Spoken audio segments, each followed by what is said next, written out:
Hi, and welcome to That Guy's a Maniac, the podcast. I'm your host, Richie. And I'm your host, Kanzi11, aka Farley. Cue the music.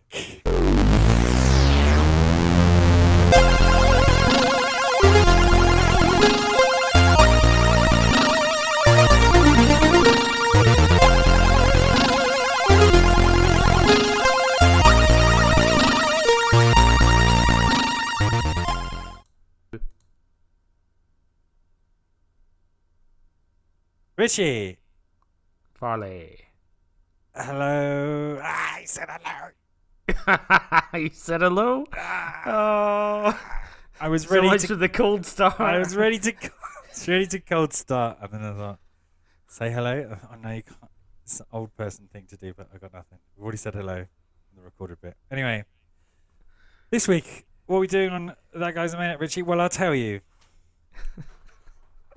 We've got our not patented, game Painted. characterizing level, and this week is our looking back week. I guess Looking back we have week. every season. But we every predict- season and then one season twice, I think. Yeah, and one year from the 21st century and 1 year from the 20th century. So we're going back to the 20th century this year, and having a look at video games in 1990, which I don't really know why we chose that far back, because it's pushing what I can remember these days. So, yep. Ooh, but before that, we need a jingle for our game character item level. Character item level. Ba-dum-ba. Richie, can you give that really long-winded explanation of the game, please? You think of a thing, I guess it. Great, that'll do. Yep. I've got a thing. You have to guess. Okay. Is it a character item or a level from a computer game? Yes, Richie, it is a character item or level from a video game, and I will save you your next question by telling you it is Mario from Super Mario Brothers. No, it's a character. It's a character. Character. Okay. Okay. Now, you did give me a little hint earlier on saying that it was thematic. Yes. What I've noticed about all video games from the 90s is that they were either they were somehow related to a movie, or they were the game of the movie. Is this character the game of the movie of something? No. Oh, damn. Okay, is this character from a Nintendo franchise? No. Okay, is this character from an Ocean franchise? Is this... No. Excuse me, I'm dying. No. Okay. Right. Okay. Is this a male character? No. Female character? Yes. Okay. Right. A female character from the 90s. Is she a... Oh, no, that's Nintendo. Oh, God. That really... Is it one of the Gianna sisters? No. It's not Mario, Luigi, Peach, or Toad. Well, it's not a Nintendo franchise. I'm good. I think it was it? Wasn't it? What? The Guyana. No, they were the Gianna sisters were like a Commodore 64 rip-off of Mario. Ah, okay. Yeah.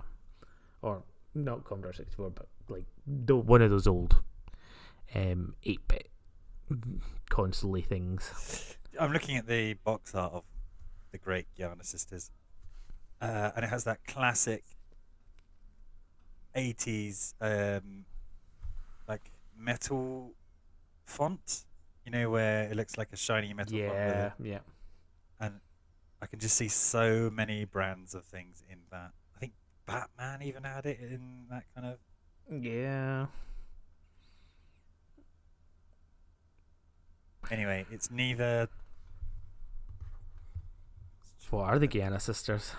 What are their names? Gianna Gianna and Gilugi. And Maria. Okay. Okay. It's me, Gianna. And She later went on to do the Delmio ads. did she? Well, I mean, at least she's finding work. Is Dolmio still a thing? Was that advert not really cancelled as well? You know, the one with the Muppets. I don't think it made it to every territory. But yeah, I don't see adverts for Dolmio anymore. When's your Dolmio day? Oh dear. Right. Okay. So, female character from, is it a 1990 video game? Ooh. Oh.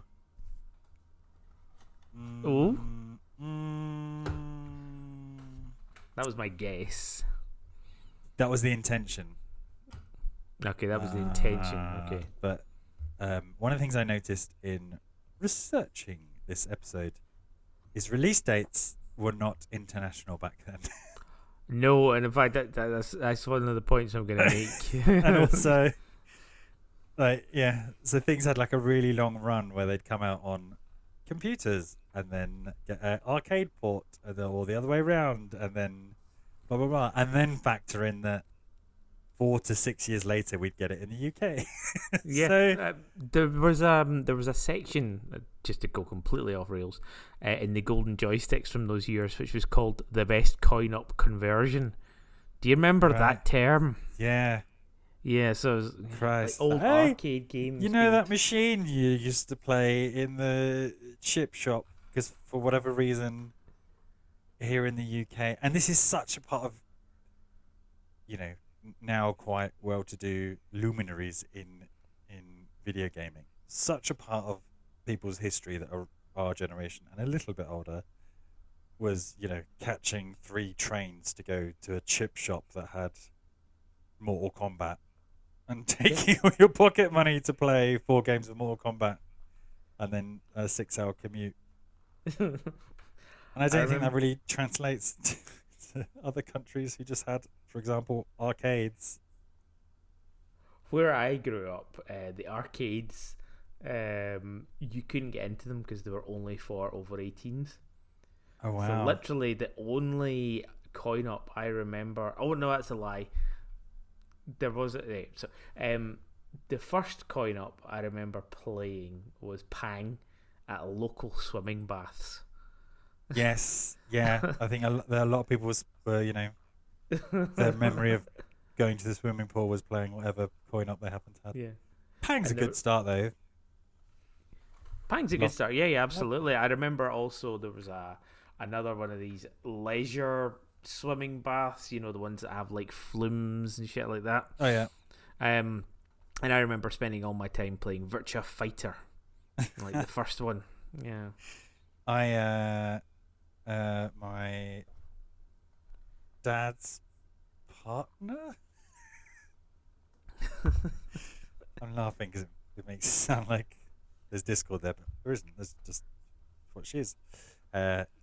She had a hotel, and she had what's the Capcom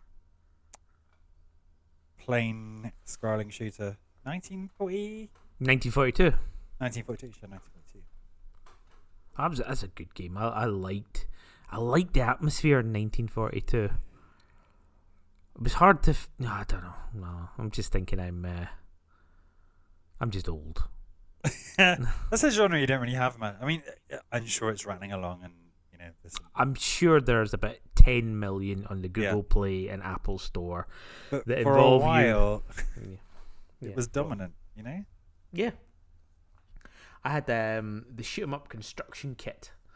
Oh yeah. It was a fun game, and it was a game in itself to make the game, because you had all of these cool sort of sound effects and triggers and stuff like that, and it was so user friendly, and I enjoyed it.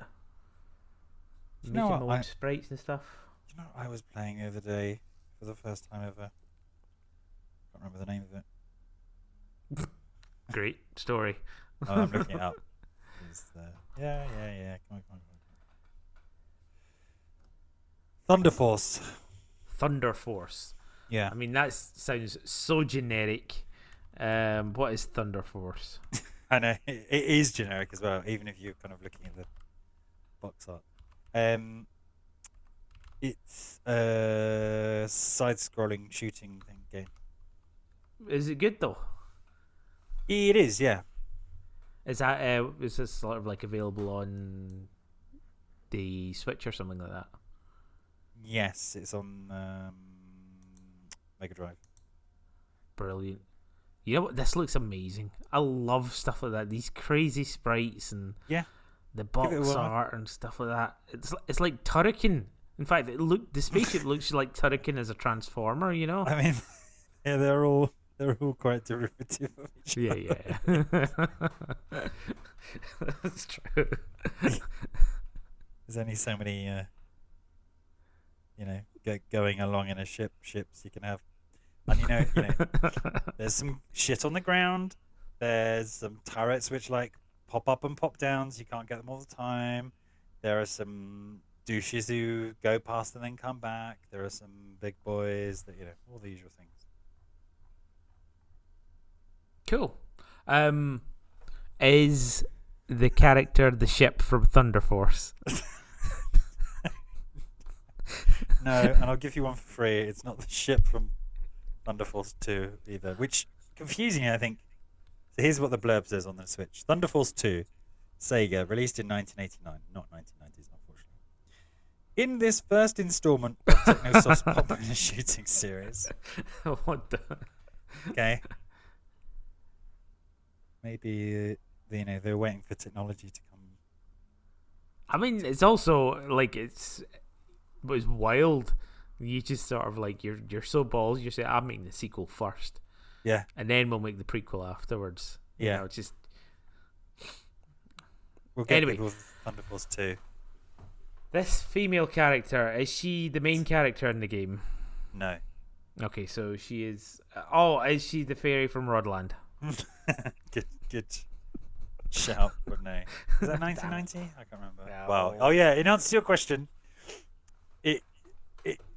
it's a game that came out on something on the 1990. It didn't first come out for something in 1990. Okay, is it from a Game Boy game? Are they from a Game Boy game? Hang on. There's a film called Thunder Force. Yes, it's awful. It's Melinda McCartney. It's not based on the video game, is it? No, it's basically it's a superhero film where people get Fine. fake superpowers. Yes, I and have I think seen she it. can fire electricity. I have seen it. Because for a while, like, they were getting quite good actresses and celebrities to feature in fucking years too late video game or board game adaptations, a la Rihanna in Battleship and The I watched the Rock Borderlands in Rampage. movie. Oh, did you? Yeah. Any good? No, No. it's no. And like Kate Blanchett's there, Jamie Lee Curtis is there. And you're like, why? Kevin Hart does that one face that he always does. Yeah. You're like, why? And maybe because, I think there's a thing where stuff like The Witcher and Game of Thrones and Marvel stuff kicks off. And so now I think actors who don't really know about these franchises from other things are like, I wouldn't have touched this with a barge pole, but maybe it's the next Witcher kind of thing, and this could do wonders for my career. And it's a real roll of the dice as to whether it is. Well, it's not a real. Well, it is a real roll of the dice with the chances being against you that it is your Witcher level Yeah, of stuff. Or I just think it's such a shot in the dark for everyone, and like I can tell you this for free that nobody is playing Borderlands for the plot. therefore it is not justified to to make a movie of that. I know. But I think it just, and this is the frustrating thing, because I think with some of these things, okay, yeah, strike whilst the iron's hot. Here's a franchise. It's at the height of its popularity. Sure, churn out a film. Maybe some people will go and see it at the cinema and then be like, "Oh, I kind of liked that. Let's go and play the game." And apparently, when these things come out, they do bump sales in games. But like, Borderlands. when did the first one come out? I don't know, decades ago. I feel like there's already been, or not decades, but maybe a decade and a half ago. But because there's already been a remaster and a remake of the first Borderlands. 2009 was the first one. There you go. 16 years ago. 16 years ago. I mean, I dare say you could probably find it. Thank you, Steam. But, no one's watching the film Borderland, and God forbid watching that and thinking, oh, I quite like the, generic fate. And it's gutting because it came out after Fallout, right? And there are elements of Borderlands, I think, superficially, which are a bit like Fallout. Yeah. I mean, you're running around as a post-apocalyptic thing. I'll go and play the game. Oh, hang on, I have to find a, working PlayStation 3. No, they're still all on PC. And I know, but come on, Richie. The kind of people who are going to the cinema or watching on streaming and first finding out about Borderlands, they don't have Steam accounts. Well, they won't have Steam accounts, but I'm sure they exist in the PlayStation Store and Xbox Store. I don't know that they do. It's listed for PlayStation 4. Yeah. And Switch. Yeah, I don't understand. I played Borderlands 2. Borderlands is a good game. Don't get me wrong. Yeah. I liked it. They had the whole thing with the guns. But yeah, there's nothing particularly compelling about Borderlands. I mean, I guess they had that kind of, pseudo GLaDOS side character that everyone loved for a bit. Oh, the little bucket that was Jack Black in the film. Claptrap, was it? Claptrap, yep. Whoever voiced it. And then, they wanted more money, and so they just recast him. Yes. Yeah. But, none of the setting or the element or the story particularly, oh, yeah, this will make a great film. But it's mad. It's mad, No. Yeah. Is it one of the characters in Borderland? Name one of the characters. It's not Claptrap. Is it the guy who does the fingers on the box? No, it's not. Tiny Tina. She has the game, the Dungeons and Dragons version of Borderlands. She's in the film. Is she? Yeah. Oh yeah, she's Thingy Face, the one that was in Barbie movie as well. Yes. I mean, just to finish on this film, right? Because I watched it, so I feel like you have to vent it. I have to salvage something from that, whatever, probably 2 hours out of my life I'll never get back. It's just bad. It's just bad. Everything it could be, it's just bad. I think. Yeah. They say, because it's based on a franchise, but obviously we want it to appeal to people who perhaps haven't played 2009's Borderlands or any of the sequels, and so it's like a bad sci-fi film. It's like a bad. I think it uses that technique that they used on all the Star Wars series, so it's just just painfully people walking in front of a treadmill green screen. And you just see it, and it's like, oh, this is so bad. Yeah, just so bad, and the all the language and short. The reason why we like, or why films like The Fifth Element is popular, right? Because all those little details and bits throughout. We're still saying fucking multipass, or remembering that cigarette that he lights, which is 90% filter and 10%. All these little details make these beloved sci-fi settings and worlds, and you just can't shortcut that, or because it's based on a video game, which in itself just borrows so much from popular culture. Yeah. Then when that is recycled into something popular culture, there's just no gravitas or weight to anything, right? Even though what you're visually looking at, I guess, would be impressive if you showed it to people from 2000 and said, "Hey, look, this is what movies can like." Wow, that's really cool. But because it has none of that weight, it's like, what is this? It's just generic, apocalyptic. Oh, here's the generic, like, vaguely future-y guys. Here's the, just trash. Just truff trash content. Truff trash. Truff trash. Just, guzzle on this. It won't make you any richer as a person.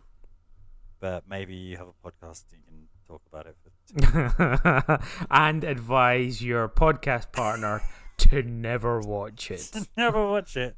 I mean, you should watch it. It's no, never. Don't. No, I have no desire to. I honestly can't remember if I finished watching it or not. That's how bad it is. Oh. Did I watch it to the end? I can't remember. No. Spend all your time just like playing on your phone instead. I just spent it in a fugue state. Just my eyes were looking at the screen, but brain just resolutely refused to process any of it into long term. It's like, nah, we're not wasting our time. Our storage space is limited. We are not wasting it. Yeah, don't. On Borderlands. Oh man. Anyway, sorry. It's not a character. It's not a character from Borderlands. Right. Okay. So this is this a playable character in any fashion? Don't know. Probably not. No, probably not. Okay. Probably not, but there might be in some game. Is this the woman from Outrun? From Outrun. I don't think I know that woman. I know the. Is she like the Need for Speed woman? No. Outrun, you're driving a fast sort of convertible car, and she's in the passenger seat. Oh yes, I know the woman. Yes. So I think. Yeah, no, it's not her.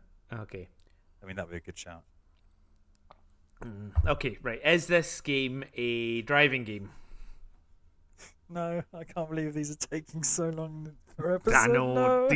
This was supposed to be snappy and quick, not a rant about Borderlands. I know. We've got so much of the episode to go Oh God, we need to stop doing it. Maybe we need to introduce hints. Okay, it's from a platformer, a Codemasters platformer. Codemaster, is it Daisy Egg? Daisy Egg, yes. Fuck. Okay, and with that brief, oh God, Richie, tell us about the year 1990.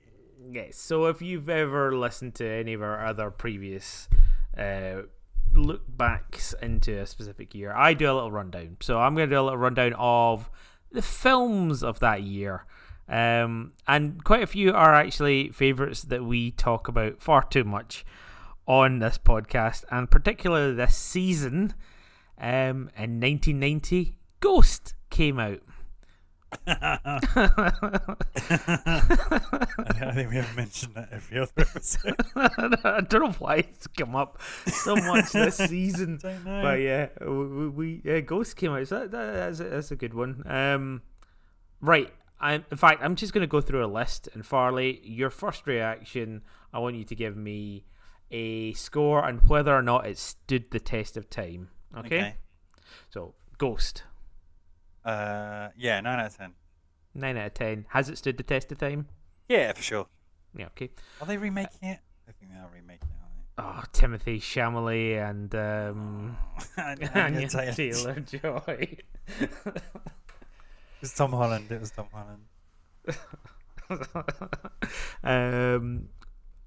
Teenage Mutant Hero Turtles. Is that the first live action one? It's the first live action one, yes. Yeah, that's. Oh God, fucking! We need to get on with this podcast, but we're in it now. We're in it. Okay, it's okay. good. God, just all prelude. No, all foreplay. no intercourse, no penetration. God, why did I even start What an analogy! that? Why did I even start that? That film is exceptional because picture this, read it, and you'll probably be hearing about it a lot. The 90s were a lot of things were trashy, full stop, but also there were a lot of like trashy tie-ins, particularly video games. Everything was like an adaptation of whatever was going on the screen. And when I think back to that time, I think of those kind of, shitty kind of things. And the first Turtles movie, if you think of the source content, which is comics, very good comics, from what I've read. Yeah. And they made a whole thing about the film, and it's kind of a bit wacky, and kids would go along to it. But that film has a really decent story, right? Yeah.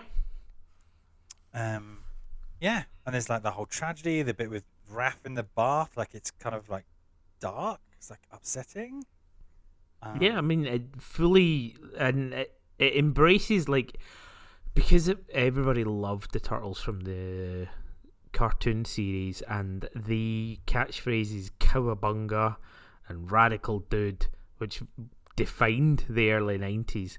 All of that happened on the screen, in the big screen, and people were eating it up and loving it, and there was so much merchandise. Did the cartoon predate the film? I want to say yes. Because the film is very different. It's kind of I assumed that the film was kind of based on the comics. I know the TV series 1987. Yeah, no, I think the TV series was like everybody was singing the theme tune. Yeah. I don't know why I gave up halfway. It turned out to Nenes. But yeah, I think it's also quite a good film, and even the sequels were not bad. No. The Secret of the Ooze and Turtles in Time. But also the sounds so wanky. Also the cinematography, right? Just look at stills from Teenage Mutant Ninja Turtles. It does not look like, in a way that if you take a random still from a Marvel film, you'd be like, okay, I know exactly who all of those characters are, probably what they're saying. And I just remember that when Raph's ill or has been beaten up, is in the bath, and like they're just kicking around that shack. It's a really beautiful shots of them. Because it's all real. There was no CG chucked in. If there was any CG, it was like lightning hitting Shredder or something like that. Yeah. It was not. It was not really like you just wouldn't have CG. It was guys in suits. That's ultimately it, man. Did you see the latest? They've rebooted it so many times in our lifetime. Did you see the latest Seth Rogen vehicle animated one? I haven't seen the animated one with Io Adobe. Oh, I can never say her second name. I shouldn't. She's April Neil.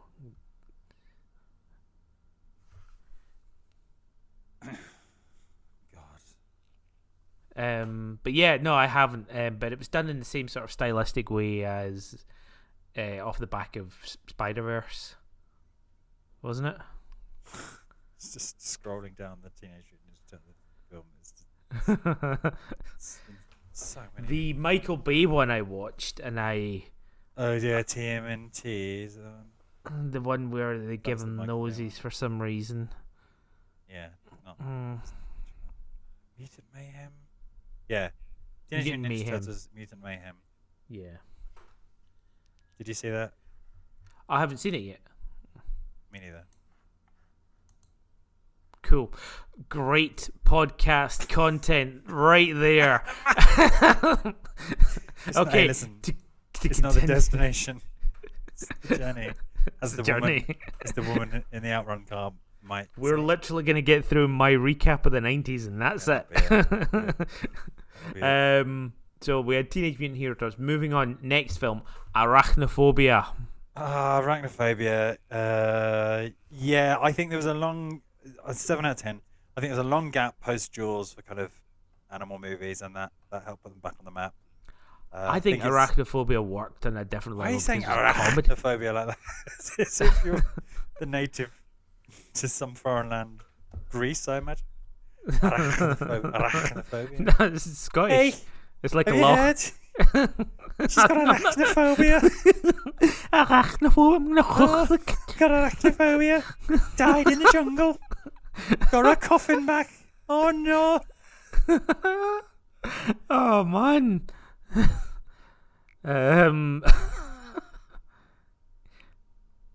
Right.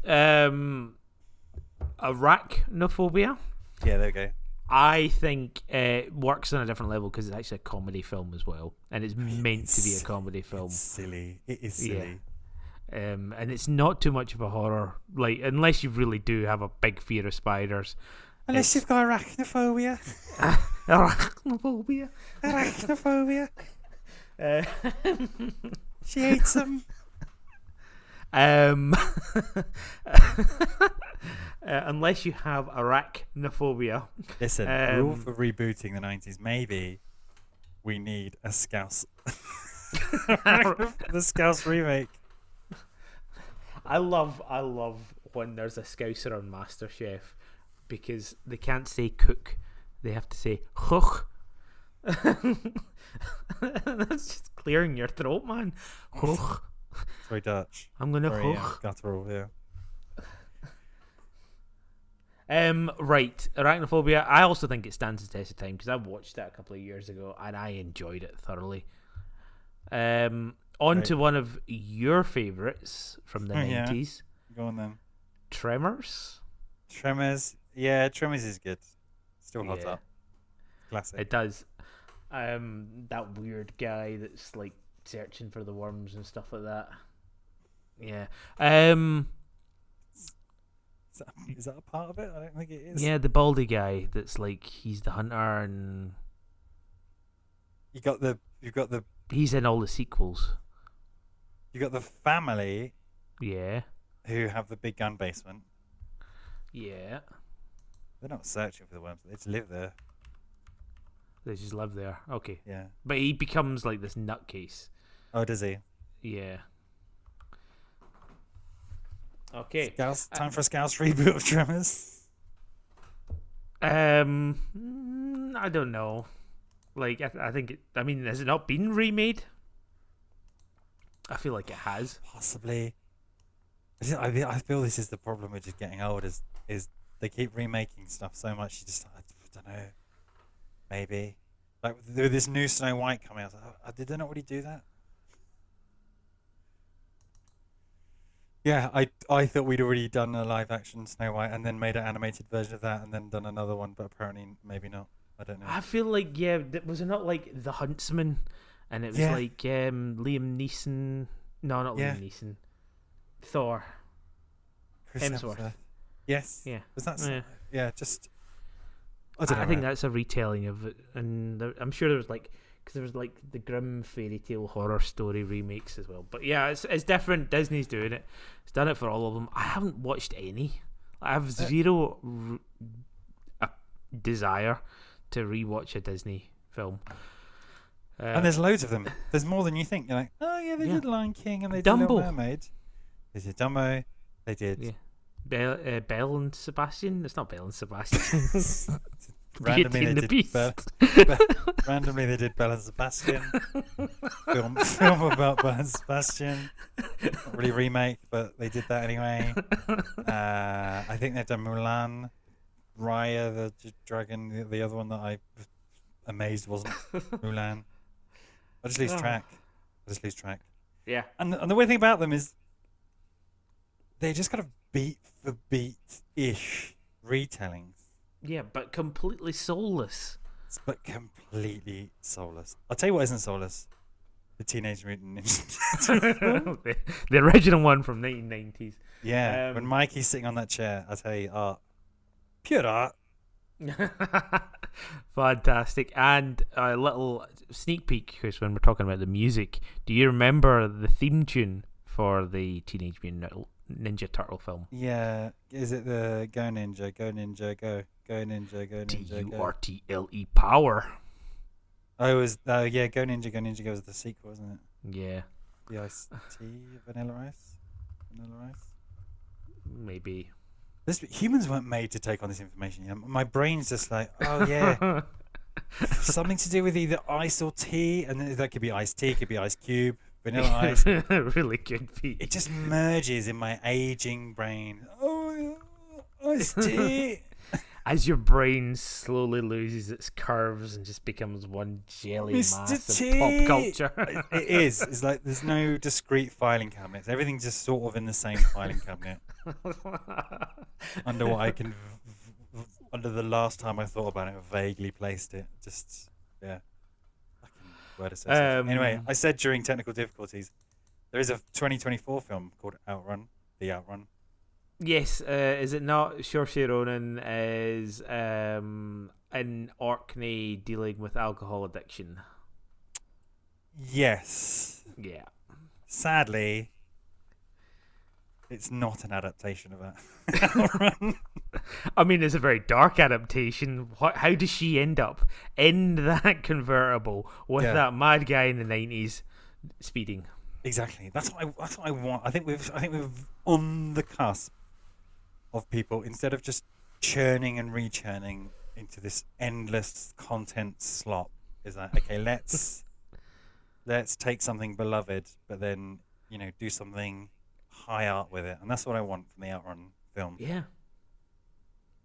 It's barely recognizable, you know, apart from like that, you know, just before the credits roll, our girl Saoirse gets in a car, she's dyed her hair blonde, and you're like, oh they did the thing. she drives off into like a mode 7 road. A mode 7? Oh man, I was just taking a drink of water there and just like boom, nostalgia mode 7. The entire rest of the film is a straight up traumatic, like deep, gritty drama, and then for no reason, it's a bit like, what's that film? Is it the Memphis Belle? Where the last spoilers for the film Memphis Belle, possibly, because my fucking aging brain doesn't even know whether I saw this, whether I dreamt Was it Memphis Belle and Sebastian? yeah. Vanilla Tea was in it.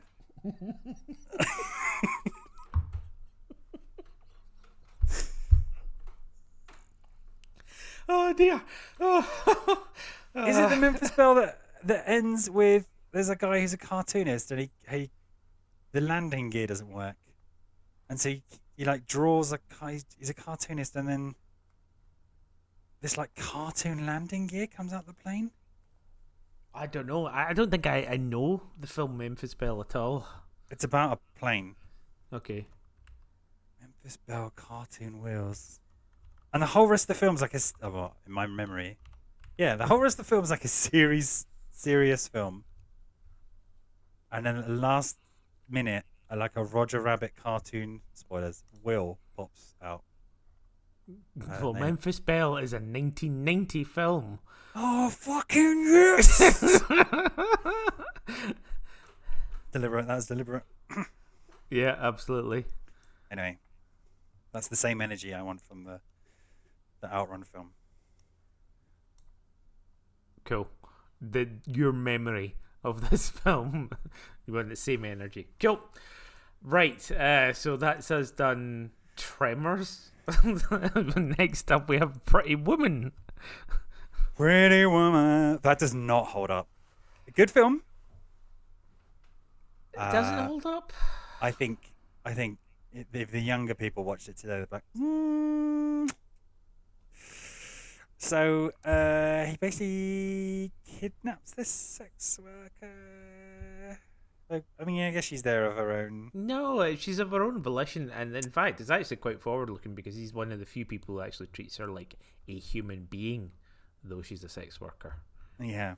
So I think it still holds up, and I think it's pretty woke. I think people's reactions to her being a sex worker like other characters' reactions Yes. would trigger the young folk. However, whenever I think of Pretty Woman, I always think of the Lemmy remake of it, Uh-huh. where it's basically him doing his grufty Glaswegian woman. Oh, no one heroin anymore, and I'm alright, and going in, and then like people just judging her, and he does exact beat for beat the whole walking out the shop. I can't remember the sketch so well because my brain is old. But Yes. look up the Pretty Woman Lemmy sketch. It's fine. Basically, in Pretty Woman, she goes when she's got a bit of money for seeing Richard Gere. She goes to like a fancy shop, and they're like, we don't serve your type here. serve your type here, and she leaves dejected. Then later on, I think he gives her his whatever platinum card, and she kind of goes back and is like, Fuck you, motherfucks. So I imagine that's a remake of that. Anyway, but you wouldn't have. It's not true. I'm not going to say it. Next. Next, we have Back to the Future 2 and 3. Now, In the 90s, 1990. 1990. So Back to the Future 2, 1989 it came out. And the following year was Back to the Future 3. However, just a quick interjection, exactly what you were saying. So this is films we need are more really filler this weird. episode. Yeah, exactly. But films were really weird in how they were released in the UK because it was generally like 6 months to a year before we got them. Yeah. And then we also needed to wait that extra time for it to come out on VHS if you wanted to watch it at home as well. See, if you missed it for a cinema run, and back in the day, cinema runs, my memory is they were longer. I think cinema runs were longer, but they were also chaotic as well. Like they were. You could, like if you had more than 2 cinemas around you, they were never showing the same films. So you had to like hunt to try and find the one that you wanted. It's fucking bizarre to think about that any film really created a cultural moment here in the UK. Because if you miss that window, you then have to wait 6 months for a year to come to TV. And then if you missed that because, you were working that evening or out, there's no way to record. Well, you could record it. There were VHSs. You then had to wait another 12 months to get it on VHS. Yeah. With that kind of release schedule, how did anyone have, like... How did you even find out it was on the cinema? That's the thing. I remember looking up newspapers. Looking up cinema listings because we didn't have the internet then. You'd go to CFAX. Teletext and CFAX. Teletext and CFAX, yeah. Yeah, good call. I'm just checking this. CFAX closed down in 1983. It's not lots of bullshit. No, I don't think it was because I remember. No, I was still using CFAX in 1989. I know that. 2012. Used to play the game. That's a weird service. It's great. What did it stand for? CFAX. Do you know? I don't. I was just thinking to myself, that must be like an amalgamation word or a conglomerate or an acronym. An acronym? An acronym. The first letters of words made to make a word. This is such an internationally appealing podcast. I mean, talking about the fucking just bitching about being in the UK for films. British TV. Yeah, yeah. Well, this is what I was getting at. How did any of us have a collective experience of any kind?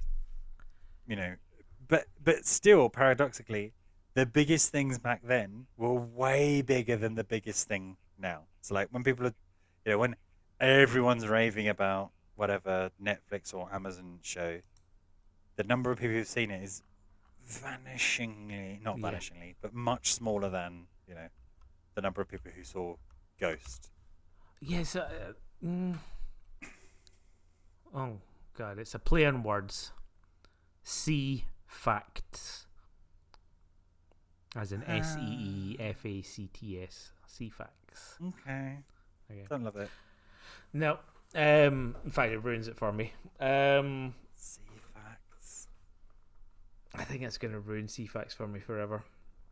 Yeah, no, collective experiences were fucking weird. Like, it genuinely was things like Doctor Who events or Christmas shows or something like that. And it's so weird. Like, the introduction of like cable TV meant that you were watching The Simpsons while people were like, "Oh, I've never seen any episodes of Simpsons because it's never been on BBC One," you know? Or Yeah. Yeah. I know. Defining moments of the 90s for me that had a collective consciousness for my group of friends were things like the Friends episodes coming out, or TGIF, or The Big Breakfast. Like, watching those shows were the things that we would talk about. Yeah. Yeah.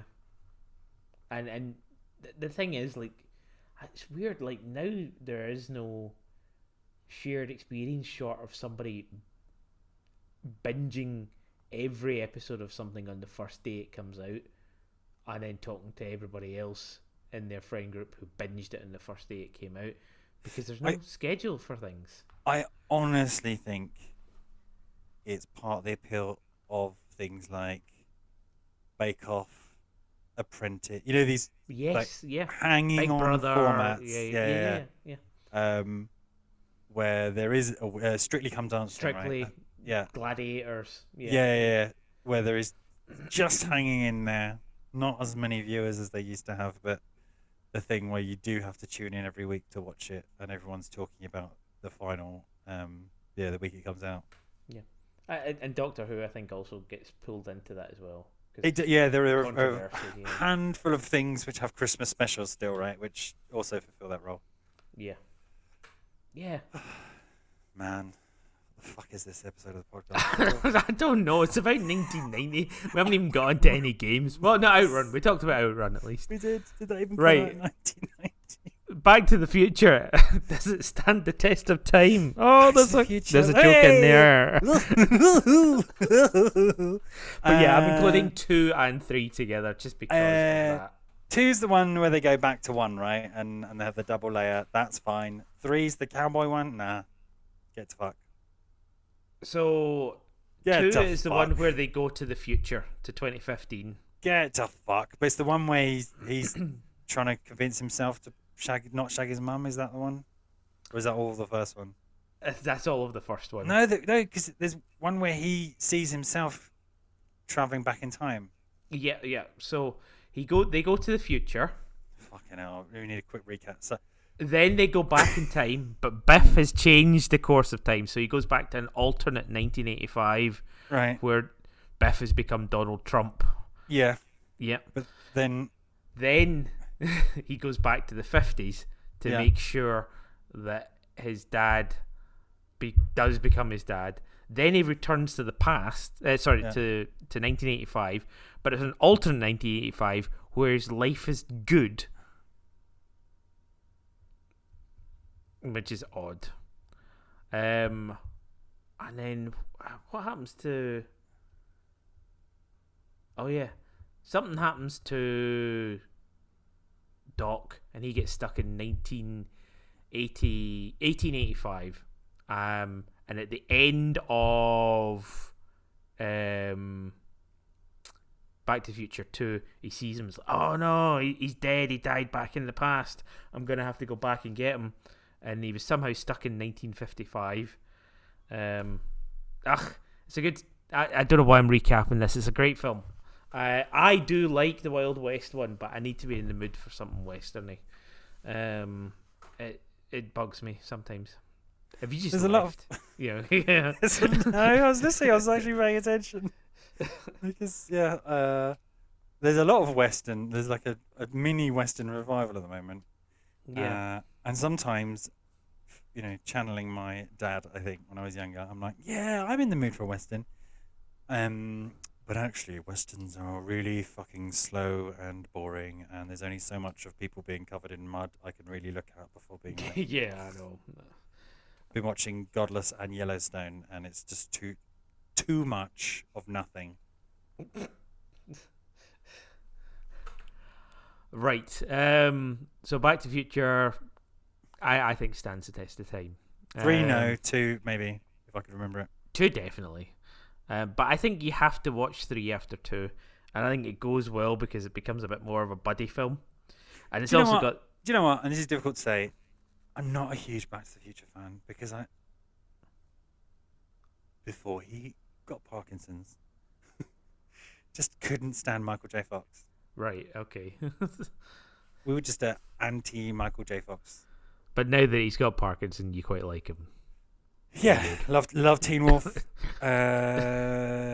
He was really good. He plays a lawyer in something. He's really good in that.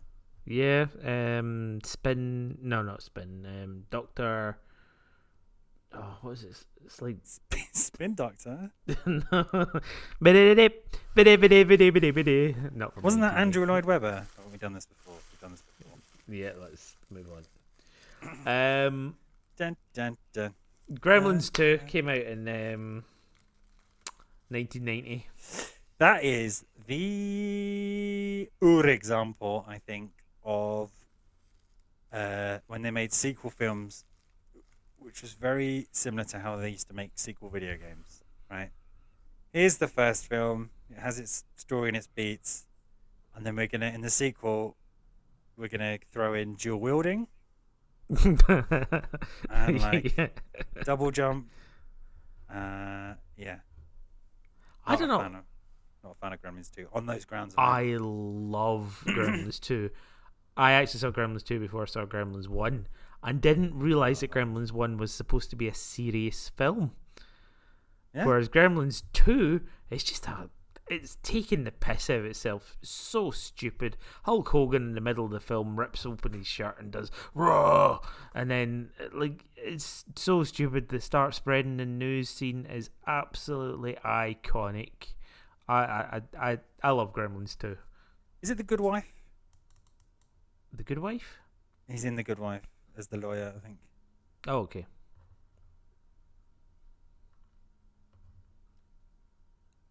Yeah. It's something doctor. I can't remember. It's just too old. Alzheimer's men trying to record things they didn't watch. Gremlins 2 was a Christmas film. And do you know what else was a Christmas film? Everything about this, Die Hard? Home Alone came out in 1990. Yeah, that's probably the best. Probably the best film there ever was. Yeah, cool. Edward Scissorhands also came out in 1990. Do you know what, Richie? I watched Edward Scissorhands the other day. What the fuck? What the fuck? And do you know what? It did have a cultural moment, weirdly, because I think for all the wrong reasons. I think it's fucking weird. It's called Edward Scissorhands. It's fucking weird. You watch it, it's just weird. Okay, we've got this idealized suburban America. Okay, but there's this guy with scissor hands. Huh? Okay. Yeah. I think the best bit is the start, the crazy machines with Christopher Lee, and then it kind of goes downhill from there. But it's a story of acceptance and love, and Tim Burton, he's a nutcase anyway. He is a nutcase, but that's what I think. I do appreciate that film, and I think it's just amazing that he was like, I got this idea for a film, and okay, and it's it's just one of his weird characters, and yeah, okay. Yeah, how did that get the go-ahead? Yeah, what's the story about? Is this guy who's got scissor hands? Oh, that sounds weird. Why does he have scissor hands? Oh, because he's not quite a complete human being. Right, okay, because the phase between having scissor hands and not having scissor hands. And of course, there was that whole drawing thing, wasn't there? Yeah. Yeah. Weird. But I like it. I think it still holds up. In fact, probably holds up better than any of those other ones.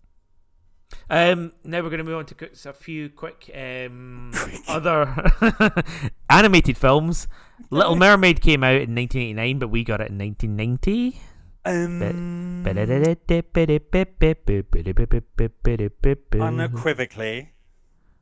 Unequivocally, Disney's greatest animated film. Okay. Is it as good as another film that came out in 1990 from Disney? DuckTales Treasure of the Lost Lamp. God. Yeah. Yeah. Not even close. They're not even on the same page of the PDF of like. I always mix them up. I always think the Duck Genie was in Under the Sea with Sebastian. No. All right. Duck Genie. You don't remember the Duck Genie? No, I don't remember the Duck Genie. Treasure of the Lost Lamp is amazing. Is it? Is it like Atlantis amazing? Atlantis what? The animated film. Oh no. Are you sure? Because Atlantis, the animated film, is also not very good. Yeah, it's not a very good film. I don't know. Like, yeah, I thought it was good. Yeah, actually, I don't mind. That's 2001. That's a decade later. What about the one? What about Emperor's New Groove? I didn't like. Really? Yeah. Fair enough. When did Aladdin come out? Was that 92? I wouldn't say 91 actually. Oh, they remade. Did you watch the live action remake of that? Oh God, with Will Smith? No, I did not. Just don't. Also, we got another film which we mentioned already in this season, and a very apt one. All Dogs Go to Heaven. All Dogs Go to Heaven. That's a great film. Yeah. The thing about him was talking to the actress as she's dead. Yep. Good. Yeah. Yeah, you should watch. Everyone should watch All Dogs Go to Heaven, and Fievel Goes West. And finally, we also have the film namesake for this episode, which feels like it's going to be the last thing we mention, even though we have so much to talk about. Is Total Recall. What happens in that? Arnie. I remember watching it, but I can't remember what happens. Arnie's bonking Sharon Stone. He goes to this memory clinic thing that gives you fake holidays. Yeah. And you get to have a persona and stuff like that. Something goes wrong. Is it the one with the roller skates? Is that it? The roller skates. It's the one with might be Johnny Mnemonic. Johnny Mnemonic. That's Keanu Reeves and Ice-T. Fuck. It's all the same to me. Do you know how I get confused? Vanilla Ice and Milli Vanilli. Interestingly, Milli Vanilli and Vanilla Ice both feature in my talking about the music of 1990, which we're not going to get to in this episode. You know. All right. Quick rundown. Of what? But Total Recall, then music in 1990. Then we got okay. Total Recall. As I said, blah blah blah blah blah. Then he goes to Mars and saves a bunch of mutants. And there's a wee guy called Quaid who lives in a stomach. It's a great film. Maybe I've not seen Total Recall. Total Recall's amazing and does stand the test of time as a sci-fi. Are you sure that there must be something that's a bit homophobic in it? There is definitely. That's what you like, isn't it? There is definitely some cross-dressing. There is it played for comedic effect? It's no. If you knew what I was talking about, you know what I was talking about. There is three boobies. Evasive. Oh yeah. There is. I don't think that's homophobic, dude. I think it's just three boobs.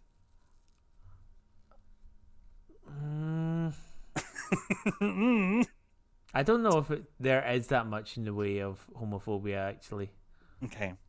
So it used to be very casual. I think we talked about it, but Yeah. when you rewatch Friends, you're like, There's a scene where Arnie has to pull like a golf ball out of his nose. do you know? Do you know what homophobia means? Is it homophobia? Oh god, there's a bit with three boobs. There's a bit where he pulls a golf ball out his nose. No, Richie, that's not. There's a bit with arachnophobia. None of those things are homophobic or arachnophobic. I'd moved on from homophobia. You're Alright, the one that okay. was dwelling. I thought you're just listing things you thought were homophobic, none of which was homophobic particularly. No. Right. So the quick rundown. Now, are we going to get onto the music, or should we just next week is more Total Recall? Beats, Total Recall, highlights of music, beats of music. Okay, so Milli Vanilli. What do you know about Milli Vanilli? Nothing. So Milli Vanilli were famously given an Emmy, but then it turned out they had been lip syncing for it, so they got their Emmy taken away from them. Like Frankie Goes to Hollywood? I don't think that happened.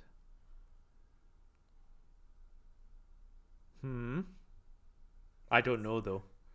Did they Don't think sing Relax? Yes. Yes, but I don't think they actually Aye, sang aye, aye, aye. Relax. I think they did. I would be surprised if they didn't. Other songs from the 90s. Famously, George Michael's Freedom 90. And don't know anything about that. Okay, that was him getting out of his contract with Wham, and so it was Freedom, and it was quite a big hit. Unchained Melody by the Righteous Brothers was number one for ages because of Ghost. I remember that. Nothing Compares to You by Sinead O'Connor. Beep, beep, beep, da-da. Yeah. Were you sad when she died? I was a little bit sad when she died. I was indifferent because I have no feeling. I don't know. I was never like. Jesus Christ. I mean, like, I wasn't entirely sure she wasn't dead already. Oh, mate. Okay. Vogue from Madonna. Yeah. Famous for bringing forth the ballroom scene, or putting it in the public eyes. Another Day in Paradise by Phil Collins. Great.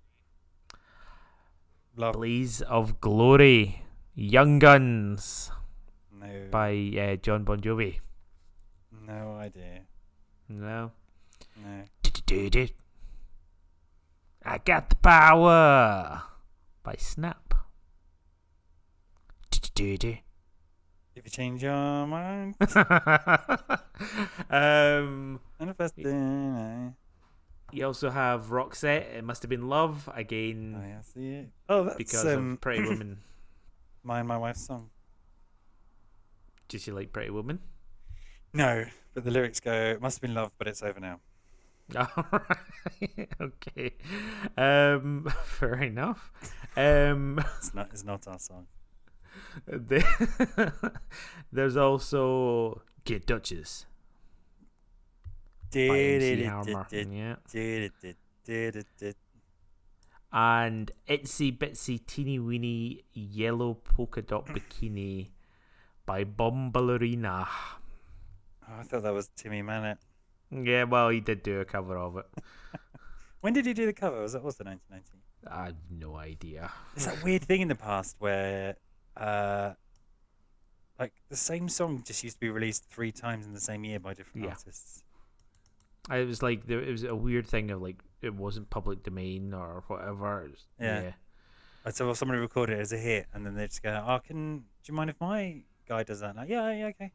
Yeah, there's like it was even when Oasis came out, you had like all these people who were just like jumping on the train. You had Mike Flowers' pop version of Wonderwall, and you had a cover band who made it famous called No Way Sis, who did I'd Like to Teach the World to Sing in a Oasis style. The 90s were weird, man. They were. And these days, they take all that great music from we were growing up, slow it the fuck down, do some breathy vocals, and put it behind some fucking, epic movie trailer. It's insane. It drives me up the wall because, yes, those songs are quite fun, and yes, I do listen to them. But also, it's like, where's the cultural resonance? Like, why are you slowing down? You spin me right round. The one that got me, space, just sci-fi thing. I'm gonna I don't know what this episode is anymore, but I saw the Daniel Craig film Queer, just to go on your homophobic shenanigans again. Did he pull a golf ball out his nose? How many nipples did he have? Because as we know, that film was actually advertised with a slow, breathy version of All Apologies by Nirvana. Where's what else can I... And then in the film, it opens up with that song, and then about 5 minutes into it, they're actually playing a cover, not a cover, one of the Nirvana songs on the B-Sides album, where Dave Grohl's singing. And I'm like, that's quite cool. Maybe this whole film is going to have juxtaposition, that's because it's set in the 50s, and it's going to have the 90s soundtrack. This is quite conceptual. I like this. Not one other song from the 90s in it, nor any other mention of Nirvana. They just boom, Nirvana, first 5 minutes of the film, and then nothing more. And I was just waiting for the entire film for that Nirvana moment or something, which sounds quite a big ask. Just culture eating itself, and there's these resonances coming up. There was the impressive, because I think I sent it to you about 8 times. I did like the PlayStation 35th anniversary video, but that was that had one of these epic versions of Dreams by the Cranberries. Yeah, I think, was it not Gears of War had a slow version of Mad World or something like that? Mad World. There was the You Spin Me Right. I think that's from there's a very good parody video. Have you seen that? No. I'll dig it out. It parodies trailers, and it's so recognizable to you, but like you said, but it spells it out on the screen. Yeah. So it'll be breathy voice, and then drum beats, and then slow version of a 90s song. It's excellent, and I think they choose that. They parody it by using that song. But yeah, there are these, and it's just wildly inappropriate. This whole genre of epic songs, because it's trading a little bit in nostalgia, but the songs don't mean anything. The songs, they have no meaning. So actually, this song's about suicide. It shouldn't be the song that you're using for your generic sci-fi. I mean, they literally chose All Apologies because one of the lyrics is everyone is gay, and all right, okay. So that's the only reason that song is on there. I'm just right, fine, whatever. It's just trash culture. Everything's just trash. On that note, see you next week for our derivative 90s rundown that is going to span 2 episodes more. We'll talk about music and the actual culture of things that happened in the 1990s. That guy's a maniac. Serious? Serious? About Double Dragon. About Dr. Mario. Next week.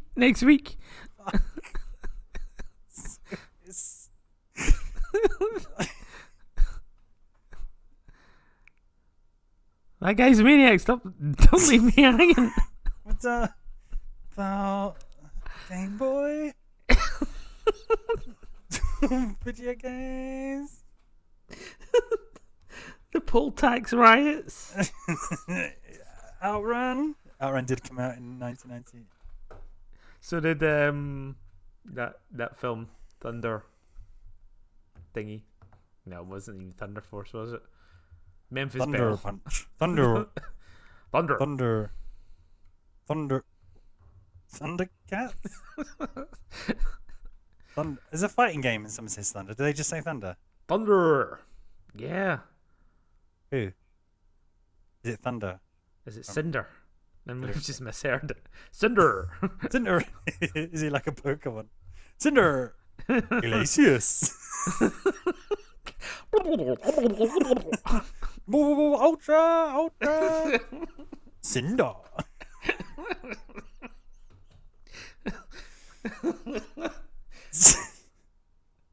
Thunder. Cinder. Thunder. Is it Thunder from Killer Instinct? Thunder. Thunder. Kick. Thunder.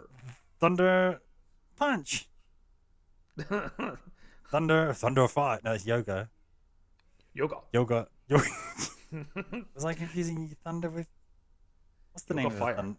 What's the name Thunder. of the? What's the name of the thunder guy in Killer Instinct? I know exactly what you're saying. I can think of a fighting game now. We've got it. Like, this is... Minigun. Uzi. Razor wire. Trigger wipe. Thunder. Persuader Tron. Uzi. I can't do anymore. I can't do anymore. Stop the podcast. Stop it. You left me hanging. I'm not ending it. I refuse to end it, dude. We've got to talk about video.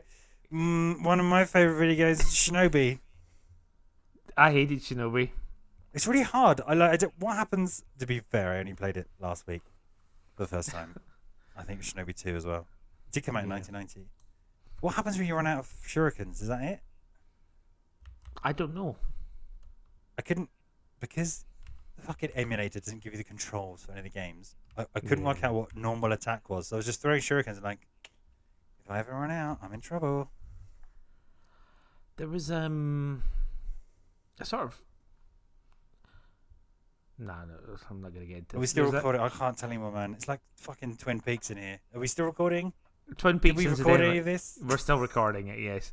Twin Peaks came out in 1990, by the way. Oh, this explains a lot. Yeah. Log lady. Boom, boom.